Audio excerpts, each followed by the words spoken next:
has since published 10 additional anthologies of poetry, 3 collections of essays, and 4 novels. Serote played a significant role in the 1976 student uprisings, as well as in the promotion of black cultural values through drama, poetry, and other literary writings. His poems, particularly those from his first 2 anthologies, have been lauded as central to the rise of the black consciousness movement in South Africa. He was awarded a Fulbright scholarship and earned a Master of Fine Arts degree from Columbia University in 1979. And during this time, he was exposed to the influences of the Harlem Renaissance and Negritude movements. Unable to return to South Africa after his time in the United States, Serote moved to Botswana in 1979, where he, together with the artist Tami Mniele, established the Medu Art Ensemble in Gaborone. He also joined Umkhonto weSizwe and subsequently held several political and cultural positions in the ANC in London and elsewhere. He returned to South Africa in 1990, served in the country's first democratic parliament, and subsequently became Chief Executive Officer of the Freedom Park Trust in Pretoria. He's the recipient of several international and national awards and honorary doctorates. So indeed, Professor Serote, it's a very great pleasure and privilege to have you here this evening. The title of your address, The Skill of Design and Indigenous Knowledge Systems, I think is particularly appropriate to this faculty, and indeed particularly appropriate to the theme of this lecture series of a radical rethinking of art and design in different cultures and localities. So a very warm welcome to you, and thank you for being here. Thank you.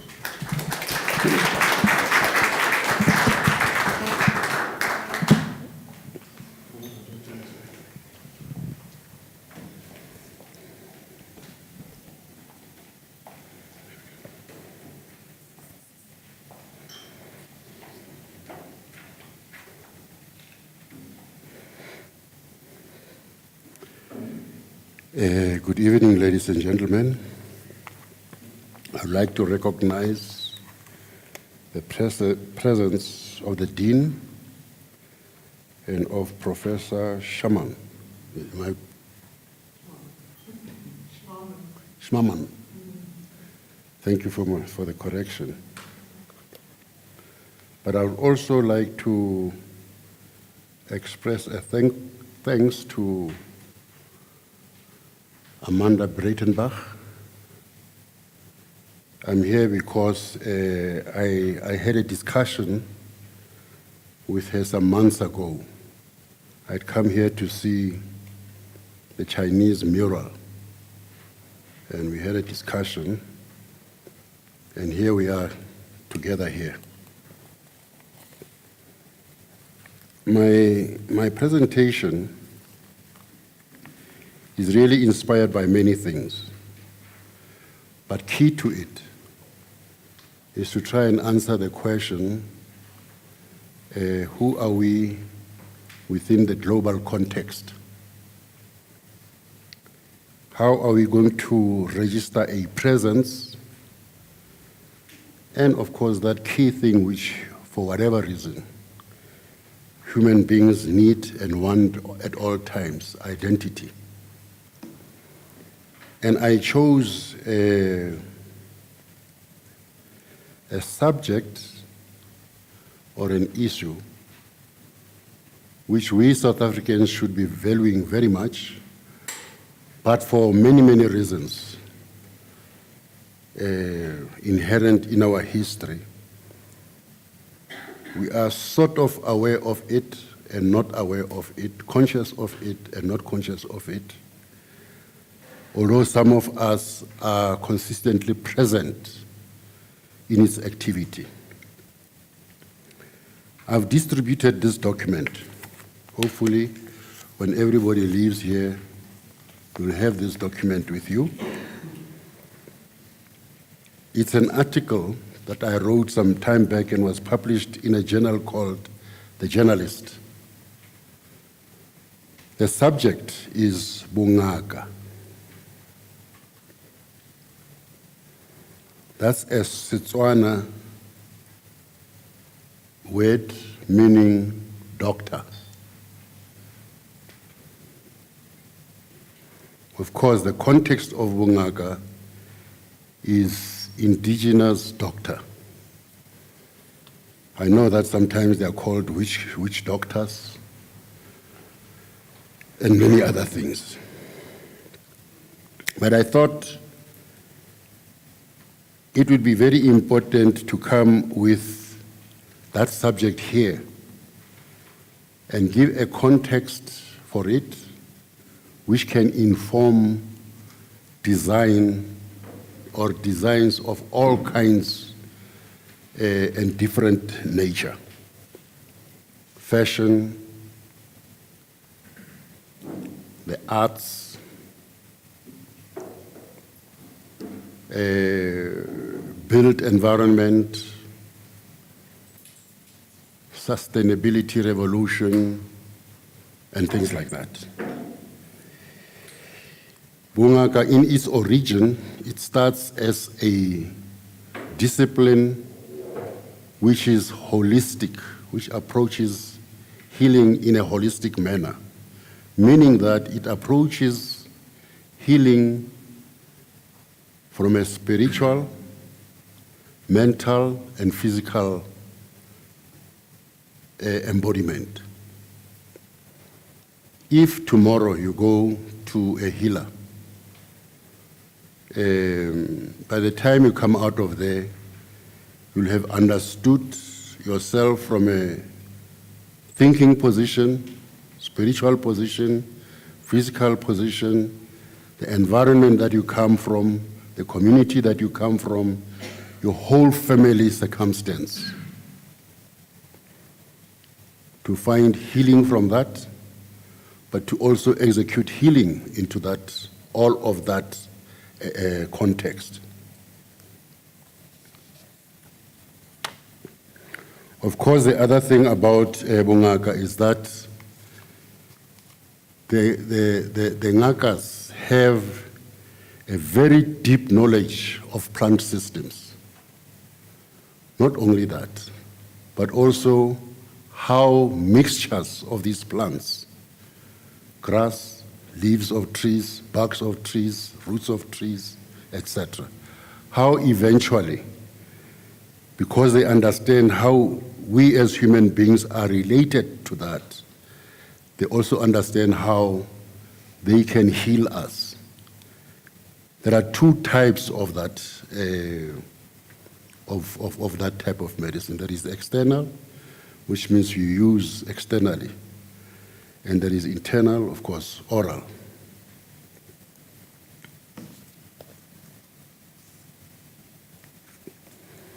I think it would be good for us, after what I've said,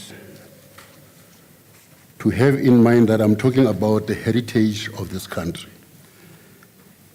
A slice, a very important slice of the heritage of this country, which starts when life starts here and is present in the 21st century. For that reason, I think it becomes very important that as South Africans, we find a manner to make it part of the tapestry of our consciousness.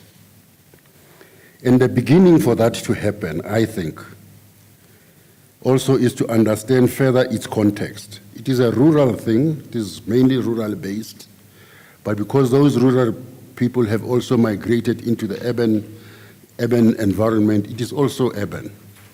It is now in the current circumstances also becoming suburban because some of the black middle class are also being initiated as Dingaka.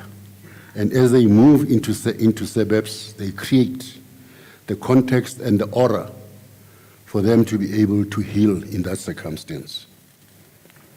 The institution, for some reason, has majority of, who participate in it as women. And when you look at the women who participate in it, you begin to see this great influence that we have about Simi, There's a manner in which the women dress, using beadwork, using wool, using fabric, using copper.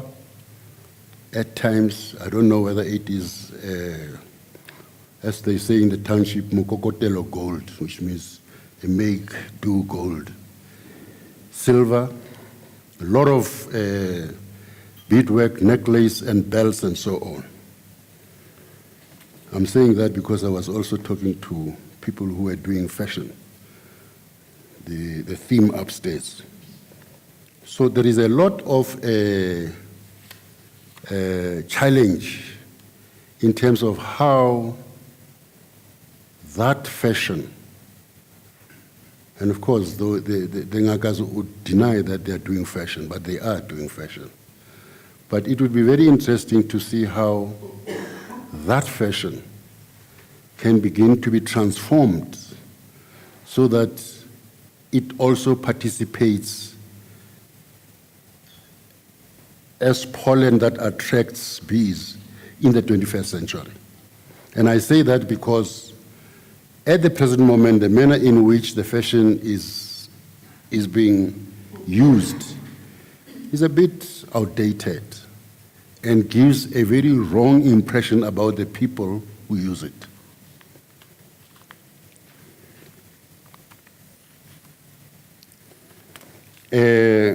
This institution attracts, and again, for another reason, I don't know what the reason is, but it attracts a lot of black people, to the extent that even the black middle class, which had tried to distance itself from African culture, finds itself having to go back to this institution and seek help. After having gone to counseling, after having to go and see psychiatrists, psychologists, and so on. They are going to get into that thing which I'll talk about, which is called indumba. And they'll sit on the floor, face to face with a healer for maybe 1.5 hours. And when they come out of there, hopefully, there'll be different people. I've given this background to try and say to you that let us accept that this institution is alive, it is functioning, it is vibrant, it has a lot of people who use it. It has given restored life, quality of life to people, as also with any other institution. It has also made a lot of mistakes which have become its stigma. But the issue is, this institution is present, it adapts and adopts in a very dynamic manner. For instance, it has become, unlike, say, 20 years ago, it has become routine and history for this institution to do referrals of their patients to hospitals. And that it is culture now that when they return from hospitals, they must report about the discussions that they have with whomever in that institution of hospital. This institution, ladies and gentlemen, is here, it's present. I suspect it will stay with us.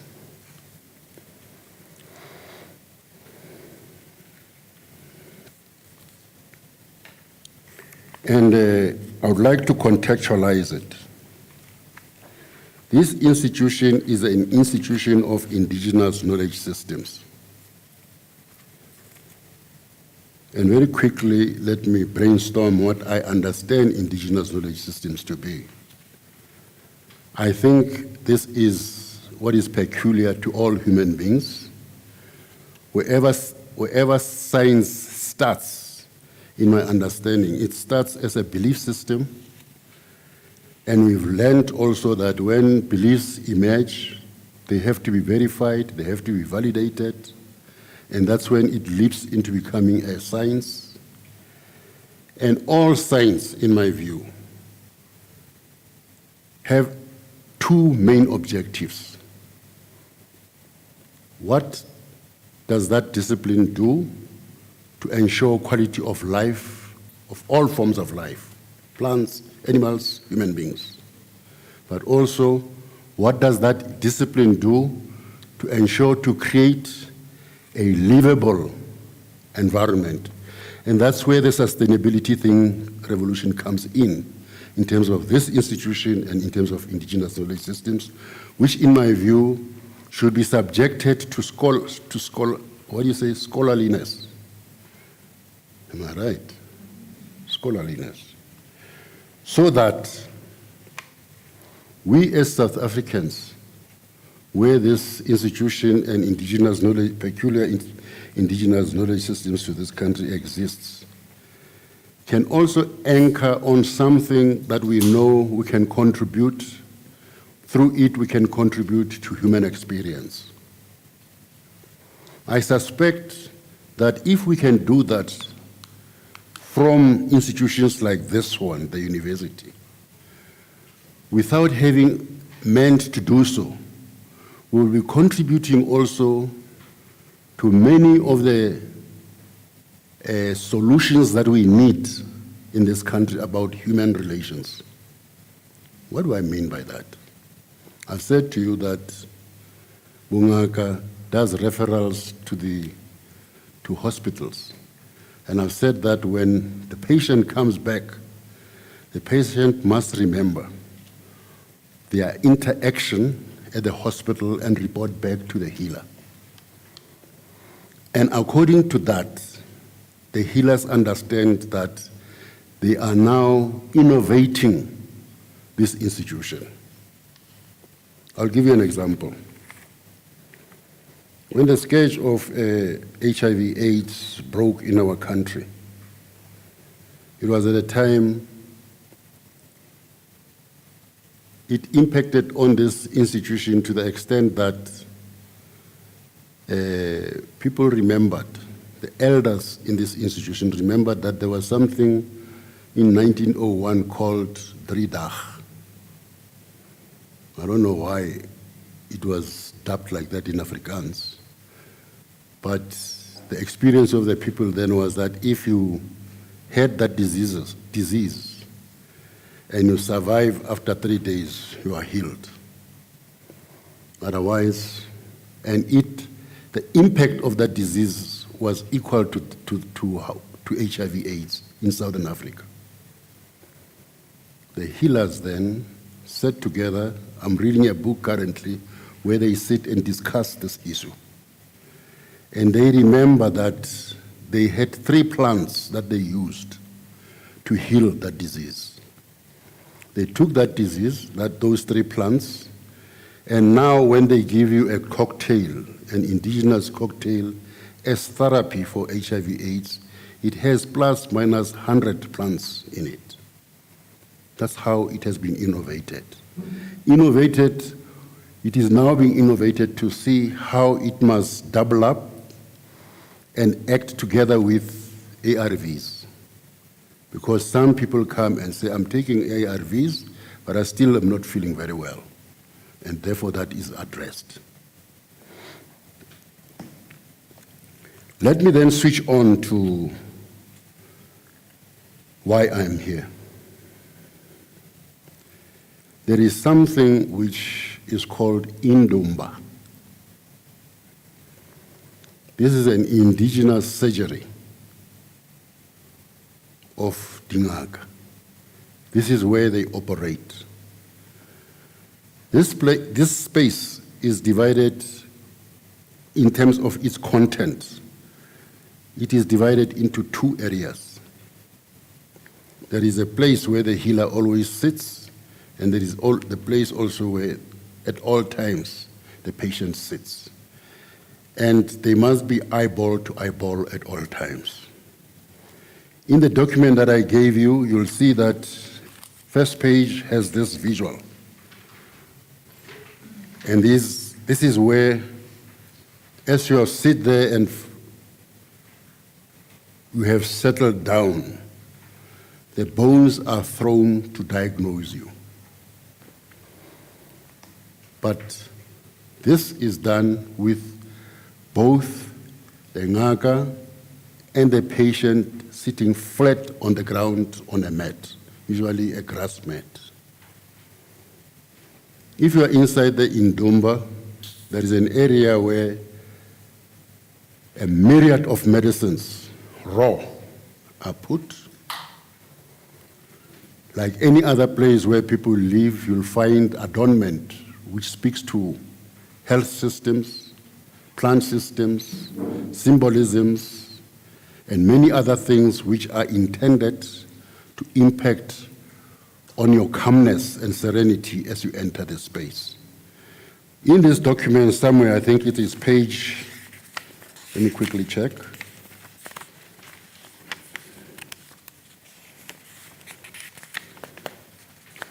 There is somewhere where you see, yes, on page 4, you see a calabash, you see a plant, you see smoke.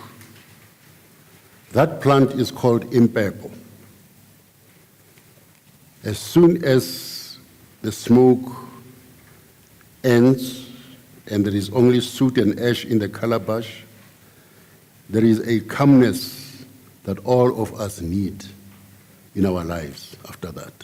But before that, there is hell of a coughing and spitting and all of that, you know. So as that happens, the healer is observing the patient first. And secondly, as the calmness comes down, then for 1.5 hours, there will be the bone throwing, which does what I told you it does. Why am I going into this detail? At the present moment, if you go to any of the indumba of the healers, it is very difficult to really accept that it is a healing environment. And that is because it is always makeshift. This is an institution mainly protected by the poor of our society, because it heals also the poor of the poor in our society, but the majority of people of our country. It does seem to me that if we have a heritage consciousness as this university, especially this faculty, and if indeed this institution does what I believe it does in our society, it is affordable. A consultation is 100 rands. And you may walk out there with a variety of medicines and you'll have paid maybe at the most 200 rands. So it is almost affordable. And it can be more affordable if the institution begins to be empowered. And this is where I thought I should first come here to present this issue. How do those of us who are engaged in design enter this institution with the objective to redesign the indumba such that you and I will not be afraid to enter it. You and I should look at it and understand that there is a possibility of coming out of it with quality of life. You and I understanding that this institution, which is performed in this space, has within it, inherent in it, possibilities of environment care and contribution to sustainability, to the sustainability revolution. What is it that we should do to enhance it? What is it that we should do to present it such that other human beings, first and foremost South Africans, all of us, black and white, must begin to have a consciousness with which we look at this institution as a heritage treasure of this country. Healers, the whole system of healing, when you are initiated, is based on 3 basic principles. Number 1, find a way to understand human health, first and foremost. Number 2, relate your understanding of that to the health of animals. That is why, I don't know, maybe the young people who are sitting here don't know this, but their elders and their parents would know. As I stand here, I know that I am an elephant, a crocodile, and a buffalo. And I will not marry a woman who comes from a crocodile like me, a buffalo like me, an elephant like me. I think in English there's something called incest. And this is determined as that man or woman sits there and you tell the man or the woman that you are an elephant, a buffalo, and a crocodile. First advice is that do not distort the human form. Make sure that you preserve the human form, and the discipline that you must practice when you propose or you are proposed is to ask or to say, I am an elephant, I am a crocodile, I am a buffalo. If she says the same things, I say, sweetheart, I'll see you another time. Let's be sisters. Because I will have been advised. But more than that, I have, if I were a country boy in those days, I would have had to go deep into understanding the beings of those 3 animals, how they fight, how they preserve themselves, what they eat, how they make love, how they fight, and so forth, and make that my own. And I suspect that's why Africans have survived the greatest odds of life from lessons of that nature.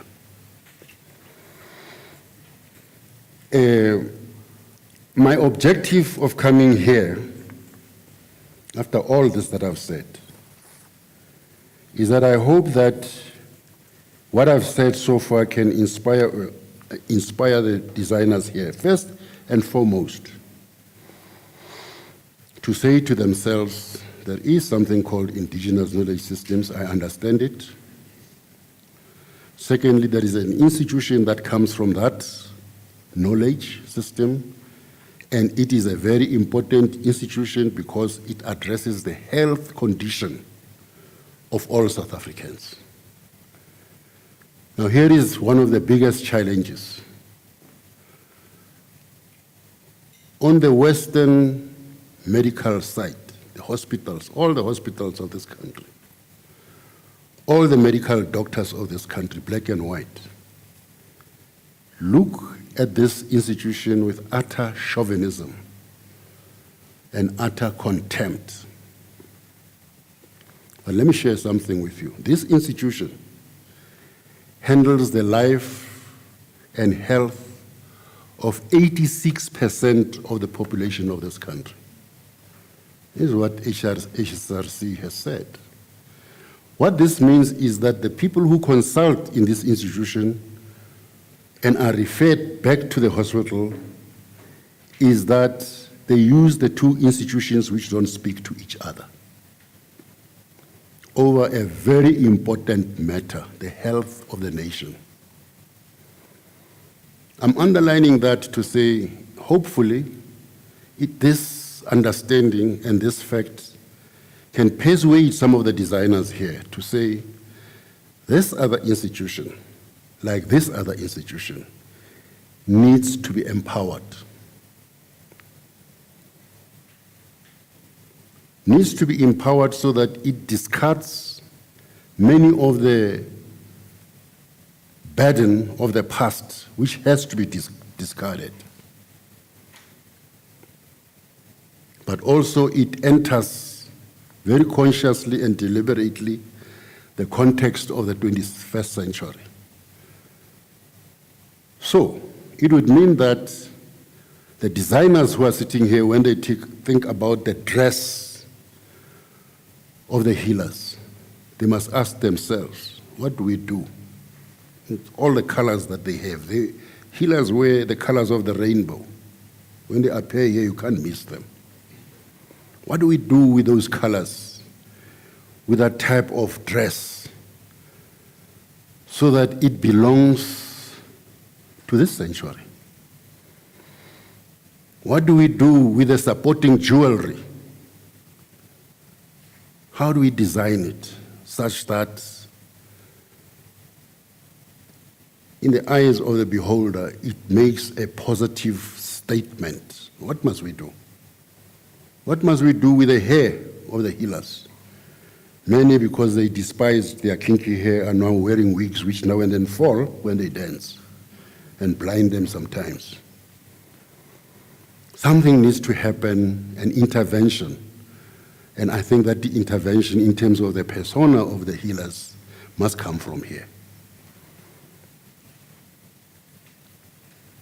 The other matter, of course, is to look at the container where the ngaka work. Most of the containers are on davels and thatched. And when you sit there, you can't miss the coolness in the place. The challenge is sometimes in the winter it can become very, very cold. What do designers do to make this space comfortable in winter? Wherever you go, when you see these rondavels, there is a very deep consciousness to create a context for the indumba, which is extremely natural, but more important, natural from indigenous plants. Some of the plants are mere for mere adornment. Some of the plants are medicinal. Some of the plants are edible. But all the plants around the indumba have a function. And sometimes they are meant to attract living things like bees. In the rural areas, sometimes even rabbits, precisely because of what I said earlier on, that there is a relationship. Insofar as this institution, everything that was created by God has a relationship, an interrelationship. What do we do as designers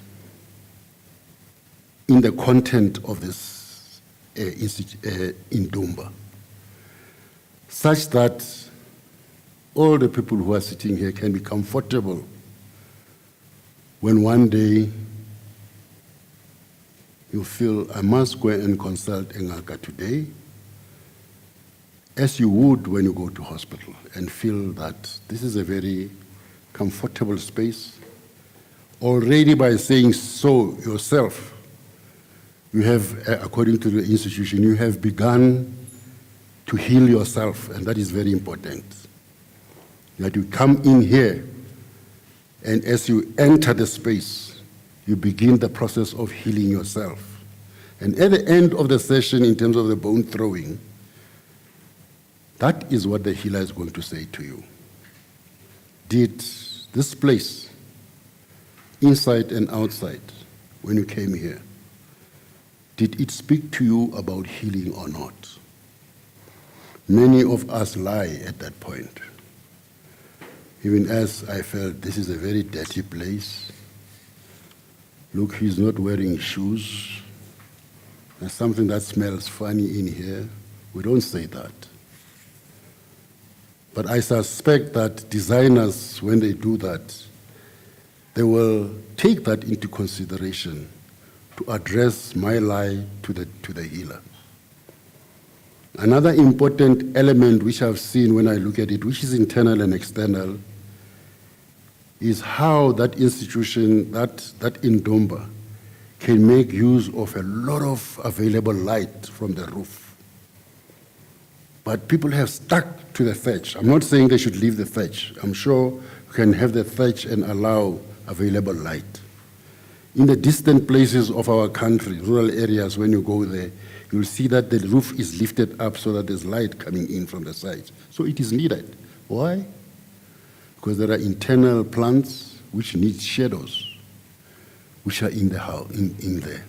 But also, I said the medicine which is kept in this space is raw, comes straight from leaves, comes straight from the roots, comes straight from the bark. And also there are animal parts in this space. And it has never been worked out by these poor people how to preserve the parts of animals. And that's why many times when you get there, people will come out and say there was a very bad smell there. I think that the answer to such must come from here, from a consciousness which says, this is our heritage, needs to be conserved and preserved. We need to find a way for its continuity, and it must, in its vibrancy, become part and parcel of the 21st century. In conclusion, I was saying to Amanda, can I call you like that, and Brenda, that one of my objectives of coming to give a talk here is to leave you with a challenge which must express itself in a proposal. I come from an organization called Seulu. Seulu is an ant heap, and I happen to have studied all that about the ant heap. And the Basotho, who also have studied that, they have a saying, which is very interesting. They say, "Hako kwana morena hoa kena hoa tsua, hako kwana morena hoa kena hoa tsua, hoa tsua hoa kena hako kwana." What does that mean? If you stand next to an ant hill, you'll see a traffic that you have never seen before, with the ants extremely busy. And they were saying that the Basotho because they want to imitate the consciousness of the ants,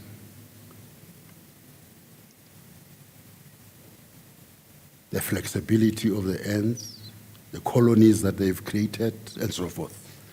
So I thought I should borrow that from Basotho and create this institution. And through this institution, at the present moment, we are writing about 3 biographies of people that we thought are very special in this country, as a manner to empower what they stood for. One of them was an outstanding healer who passed. One of them, a woman, an outstanding struggle stalwart, and the other, an elder in a village who was extremely committed to ensuring that life has quality in that village. In brief, that's the institution where I come from. I thought that I should propose that this institution, and I don't know at which level of this institution, we must open a discussion where we're saying there is this place called Freedom Park, which according to plans was not completed in terms of building it. One of the missing elements there is the indumba. You know, when Freedom Park was built, the first people who occupied that space were the healers. I said to them, you profess that you have knowledge about plants. Here is a jungle on this mountain. Please tell us everything about every plant which is here and classify them for us. And they produced 2 reports. One report was, here are the plants that we found here. And they gave the names of those plants in the 9 African languages. And I thanked God because I didn't have to struggle through Latin. The second report that they gave was to say, if you take this plant and this plant for healing, it does this. And it was this large, 2 very large reports that they gave us. And then they said, that after they finished that, they then said, we would like to also advise you on how to position all the plants which are here. But before you do that, we would advise you that you must show us a space where you'll have your nursery so that we can migrate the plants to that nursery and ensure that none of them are destroyed. And then we'll begin then to say, this type of plant has to be here for the following reason. And one of the key issues that they raised was, what must we do through the plant system such that this institution creates a tranquil environment for people to feel comfortable in it? I don't know if Freedom Park does that, but that was one of the things that I said. Now I'm saying it will be very interesting for us to create a threesome partnership. This institution where I am finds itself that it must want to enter the community and create partnerships with the community. And it is very possible for me to bring the healers here for that type of discussion. This institution, in my view, especially this faculty, has immense experience in terms of design, whether it is the shoe or the shoelace or the socks, trousers, whatever, up to buildings. Immense. All I needed to do was to walk upstairs and live the life that I now and then observe there, but in its collectiveness. Here. Which means this faculty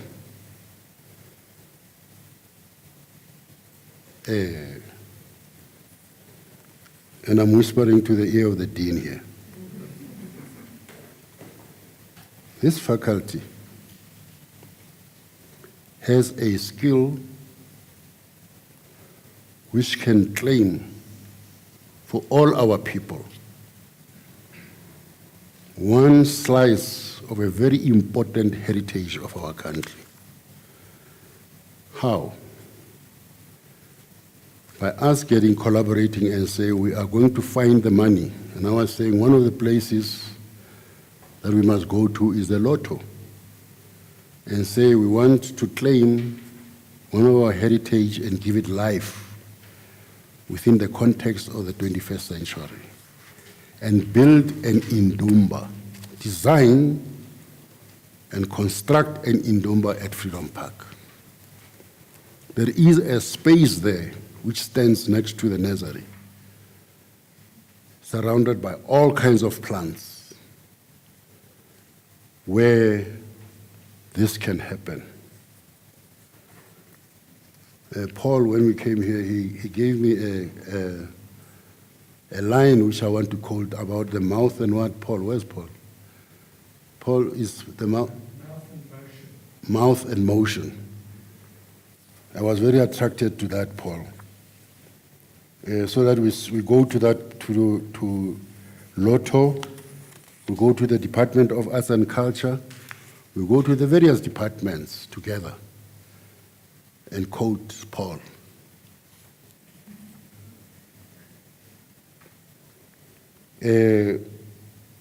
I'm hoping that this, what I'm saying, so that I must not just come here and talk and leave.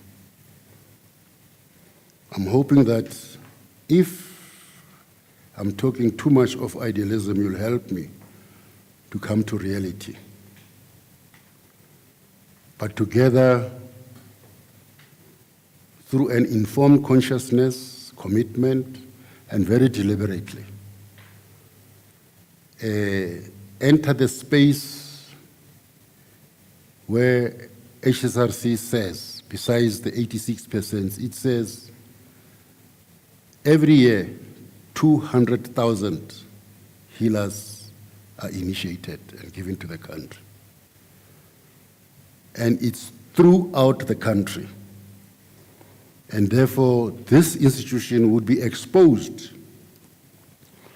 to the different traditions, custom nuances in the 9 African languages.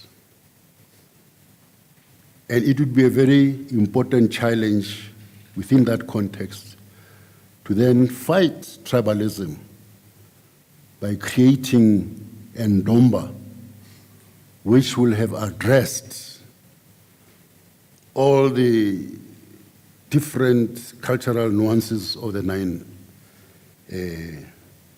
African languages. Ladies and gentlemen, thank you very much.